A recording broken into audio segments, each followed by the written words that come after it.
He inherited the greatest empire on earth, its wealth, its power, and its people. But the ruler that emerged from the heart of Rome was no ordinary emperor. His reign would descend into the kind of madness, cruelty, and perversion that even his own people couldn't have imagined. This is the story of the emperor who turned Rome into his twisted kingdom of nightmares. Behind the walls of his palace, depravity reigned. By day, he appeared before the Senate, charming and powerful.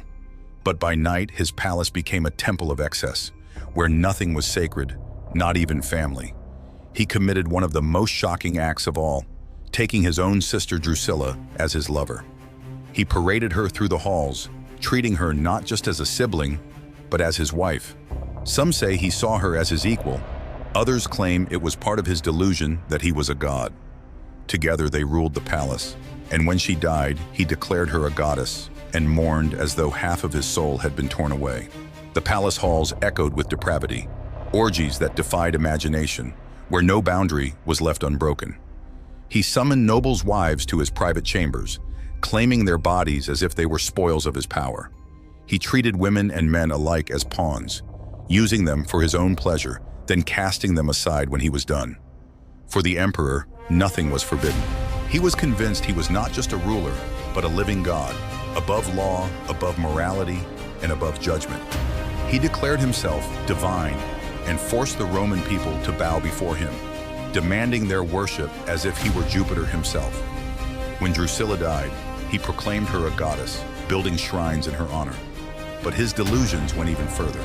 Once, in an extraordinary display of his madness, he ordered his legions to wage war on the ocean. The soldiers, confused but obedient, slashed at the waves with their swords and collected seashells, which he triumphantly called the spoils of victory. This, he claimed, was his conquest over Neptune, the god of the sea. The emperor's cruelty knew no limits. Executions became entertainment. He enjoyed seeing men tortured before his very eyes, sometimes even forcing families to witness the deaths of their own children. At one feast, he laughed as senators trembled in fear, unsure if they would leave the banquet alive. He was not content merely to kill. He wanted to break them first. But for all his power, his reign of terror couldn't last forever. The palace, once a symbol of fear, became a den of conspiracy.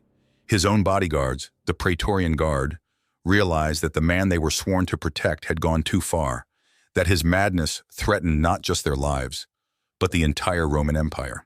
In the year 41 AD, as he strolled through the underground passageways of his own palace, they made their move.